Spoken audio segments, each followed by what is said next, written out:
3, 2, 1.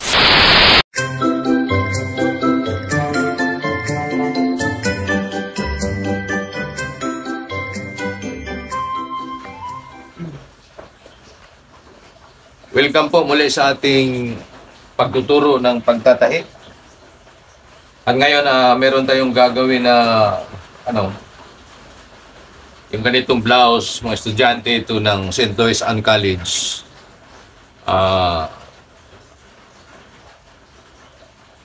May pleats ito siya na tatlo sa magkabilang gilid. So maraming mananahi dito ang mahihirapan, lalo na yung mga baguhan kung paano ito gagawin na magiging maayos, na hindi mahirap. So ito ngayon ang aking tips. Halimbawa, mga paisa-isa lang, padala-dalawa, mga 5 hanggang 10. Mas maiging matutunan natin ang paraan na napaka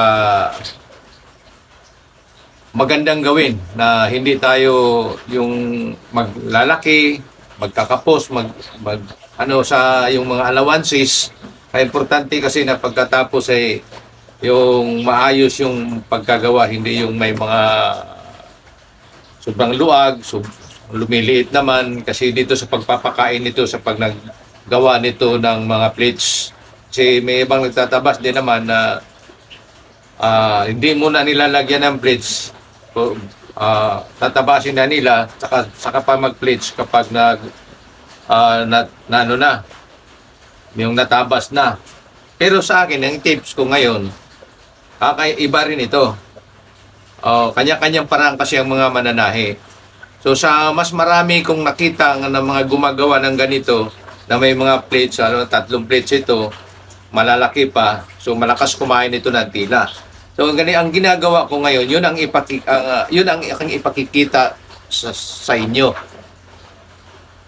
Yun ang aking ipakikita sa inyo, yung aking gagawin ngayon, na kung paano ko gagawin.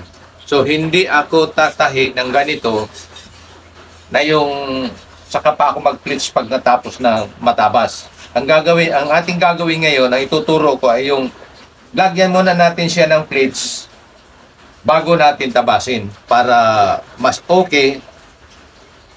Wala tayong problema sa mga allowances kasi kumbaga mayroon na ito siya. Wala na tayong pag-alinlangan kasi mayroon na ito siya. Nandito na yung plates, nakalagay na.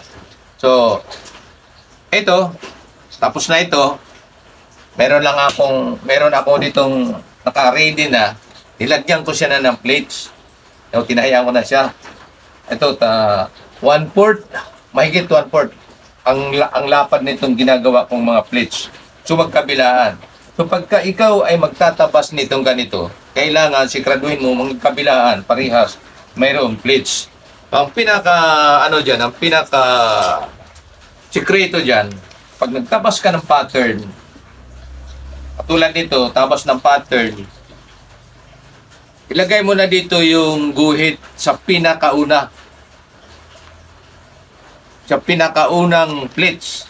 Ayan, katulad nito, pinakauna. Pagkatapos, magbibigay ka ng allowance, kasama na yung pati ititiklop sa ilalim. Yung ganyan. Yan.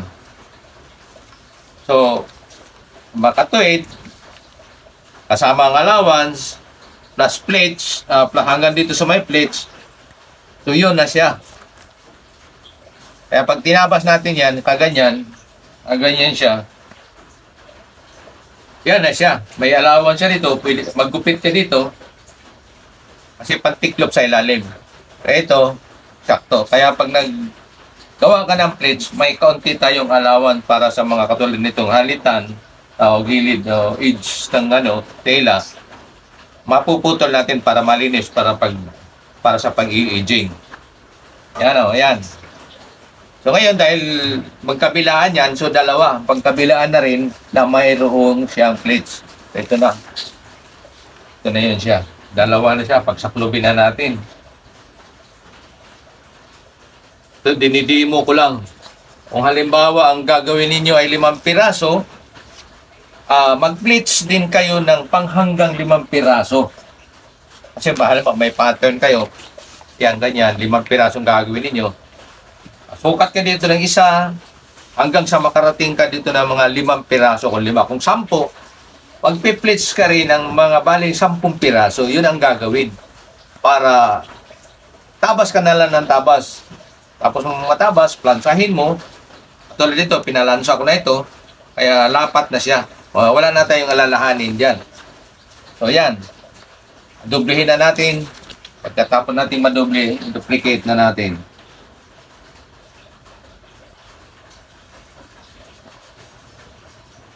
Ito lang yung mga tips ko sa mga baguhan pa sa pananay. Wala pang gaanong technique.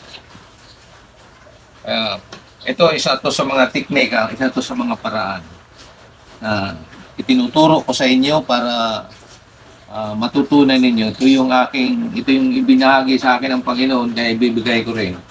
Tuturo ko rin sa inyo itong mga paraan na to. Nakuha ko rin ito sa mga ibang mga mananahi. Nakakakita ako. Pero sinubukan ko mas maganda ito. Accurate ang sukat. Wala tayong pangamba dahil may plates na eh. Hindi kagaya nung mag-plates ka pa lang.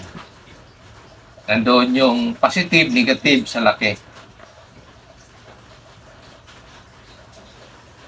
Yan.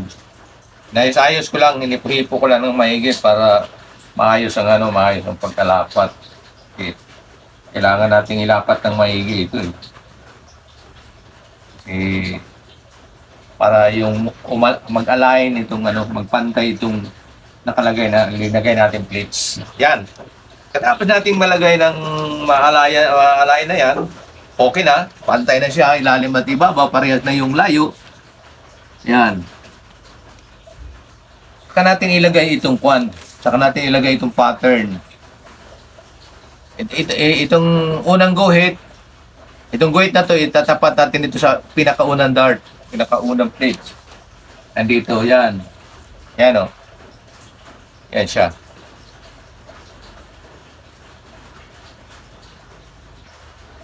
Yan. So, dagan na natin ang pandagan. Yan. Saka tayo mag-duplicate.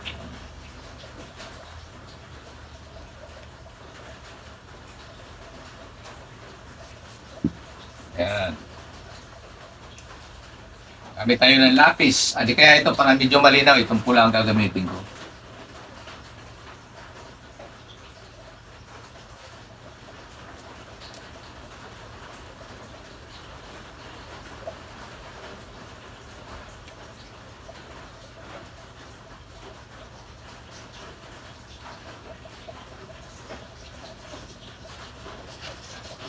Umot kasi yung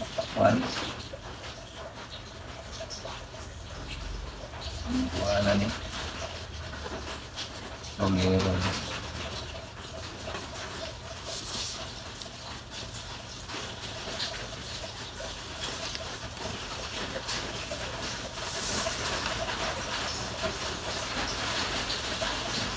Tandaan lang tayo mag-duplicate. Dito sa gilid, natin na rin itong para tabasin na natin.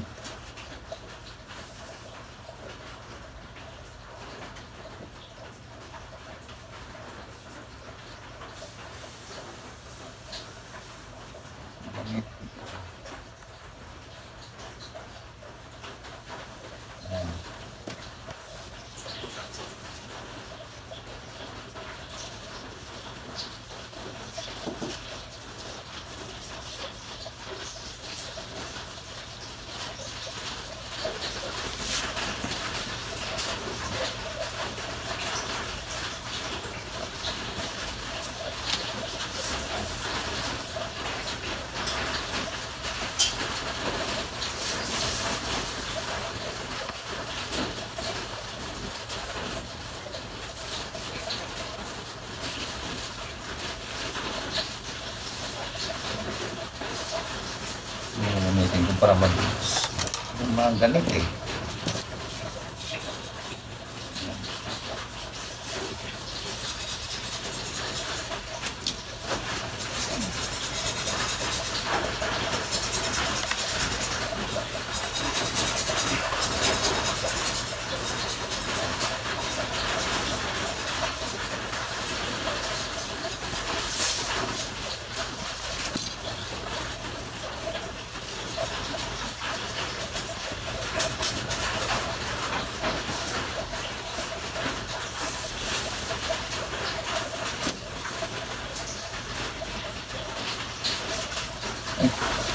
Hala. Linis na pala.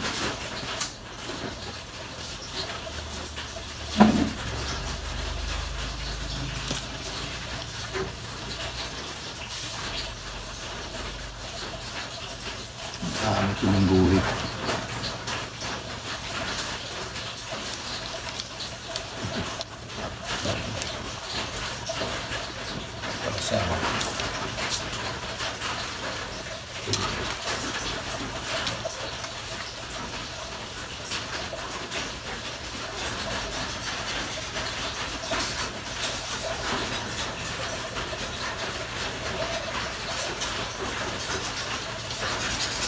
Kantel ka gamitin ng lapis dito. Kita ko.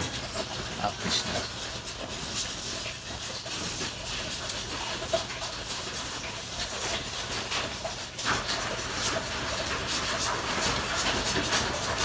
Ito sa bulsa ito siya. Dikit tayo para sa bulsa.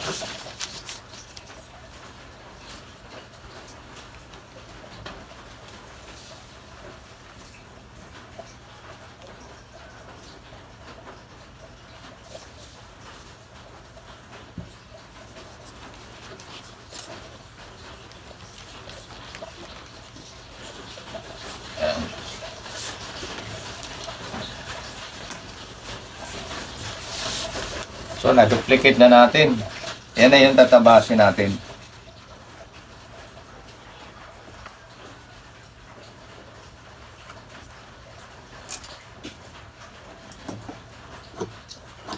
Basin na natin.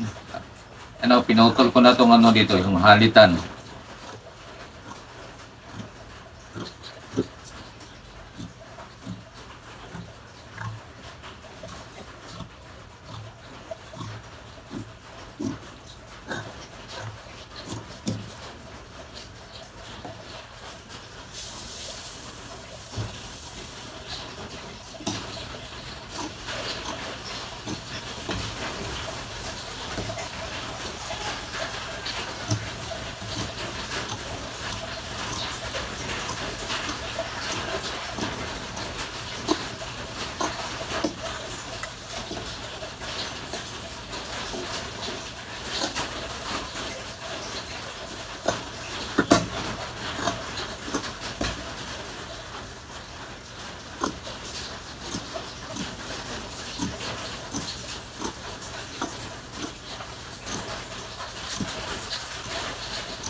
At tuwad ako magtabas kasi mababa yung tabasan ko pag nag-video ako.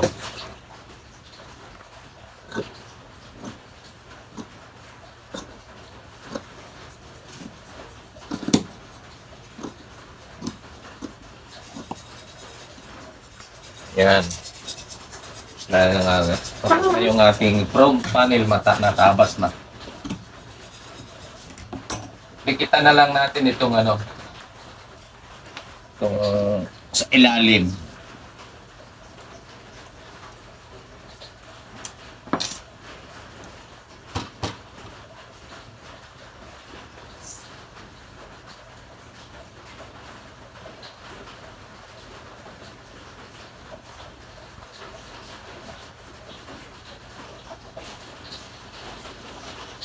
Kita naman to. Hindi naman ano sa ilalim naman to.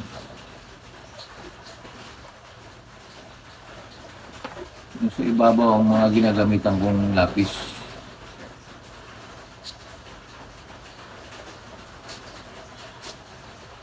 Ito lang ito sa ilalim ito.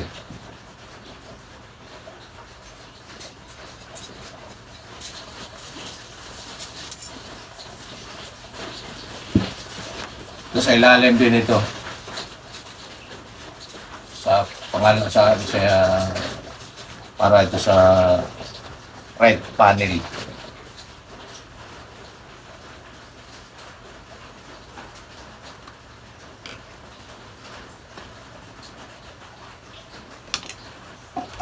para sa bulsa.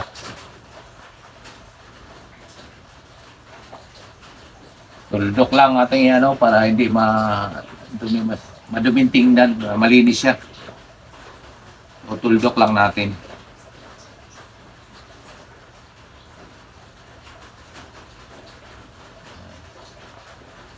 Tapos pati dito.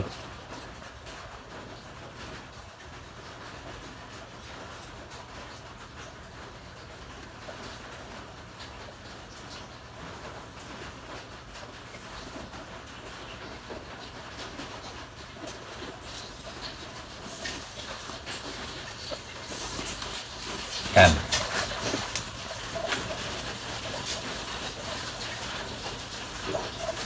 Siya. Tapos na. May duplicate na. Alin. Yan o. So, yan yung ano natin. Sikreto natin pag nagtabas tayo ng ganito. Pledge muna para ang ating mga allowances ay eksakto. Accurate, kumbaga. So, dito tayo sa back panel. Baliktarin natin pag ganun. Eh, nakita niyo yung pattern natin, guhit natin sa ating pattern, tatlo yan. Ito kasi yung dito rin kasi masisindro yung butones doon sa kalagitnaan na guhit. So, dito rin tayo titiklop natin yan kasi dito din ang back panel, dito natin kukunin. Yan yung pinaka sukat. Yan natin na lang itong itatapat dito sa may may gilid, may gilid natin tapat sa gilid.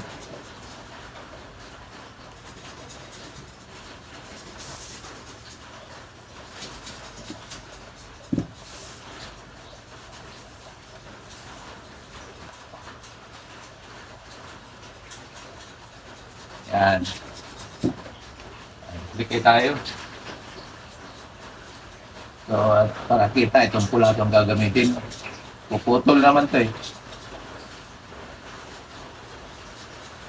So, pagdating diyan sa ating plates, gagamitin natin ay yung lapis lang talaga.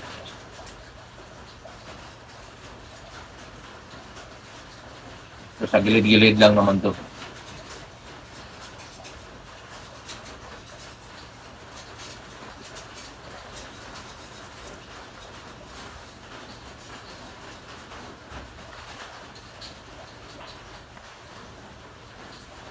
Pwede na ito siyang diretsuhin ng tabas ng gunting pero dinuplicate ko lang para makita ninyong kung paano gagawin.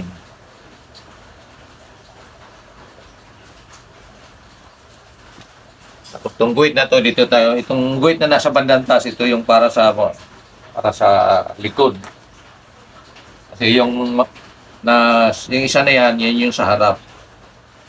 Ito yung sa likod.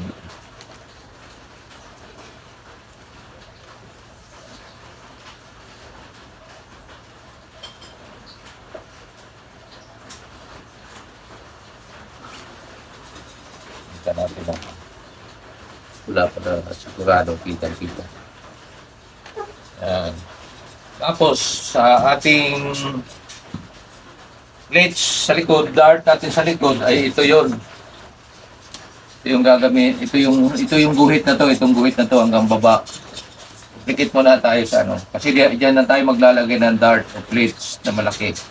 Yung 1 inch plates natin.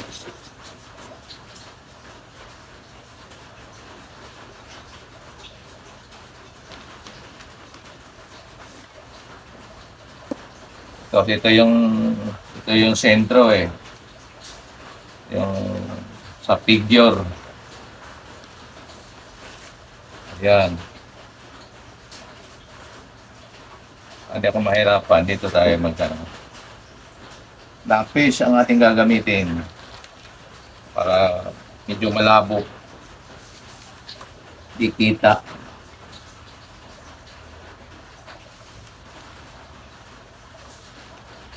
Yan. Yan na.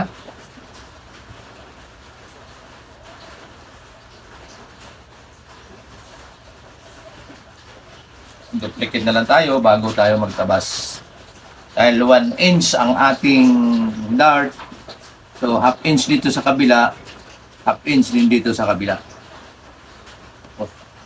Ano natin? Ulitan natin.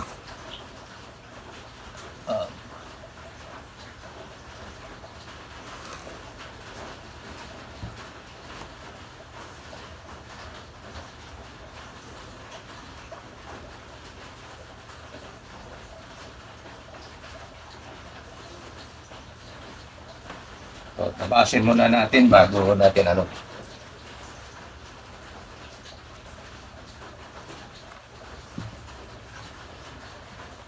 Lagyan natin ng pin para hindi mag-galaw-galaw.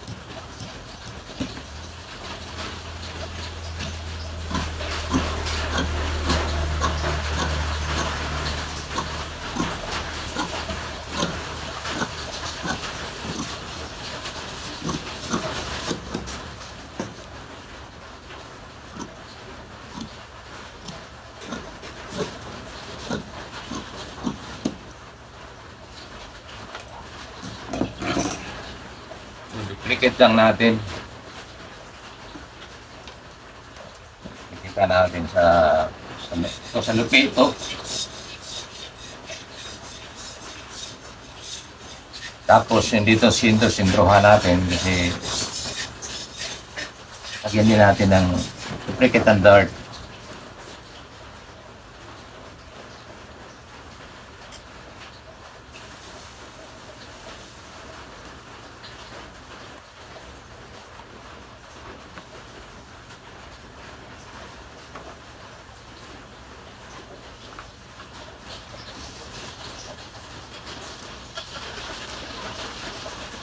Yan.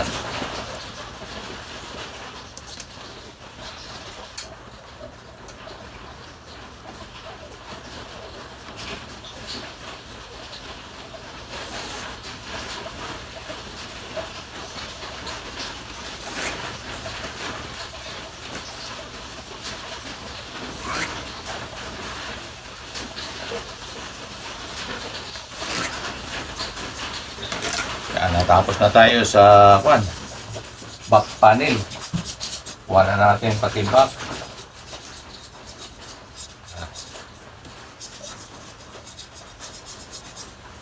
Sa manggas na naman tayo.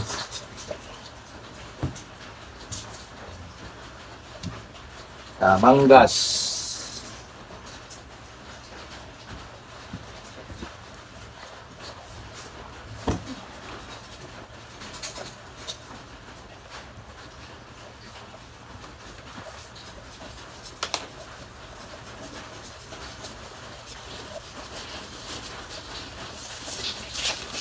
Latag na lang natin yung manggas. Yan na yan eh. Bubuo yan eh. Yan. Ito pwede na rin ito natin diretsuin lang ng tabas. Ano lang tayo mag-duplicate pag natapos na siya. Kasi wala naman itong delikado. Ano naman ito. Naman ito ganong masila ng manggas.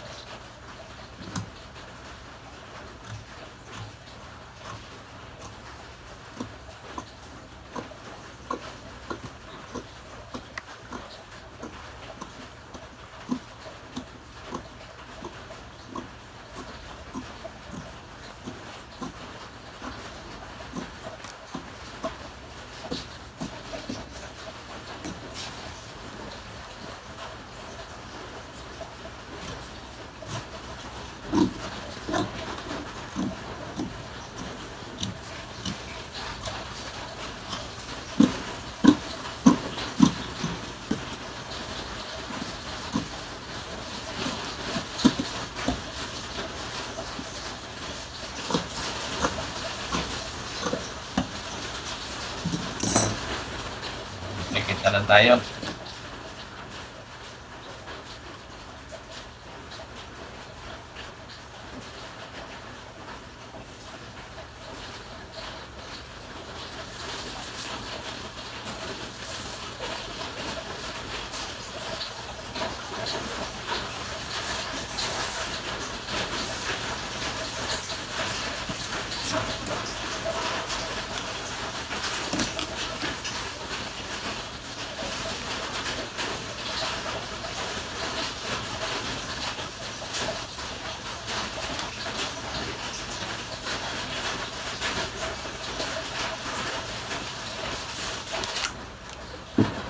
Lagyan natin ng tanda kasi ibig sabihin na nun ito yung nasa bandang harap na balikat.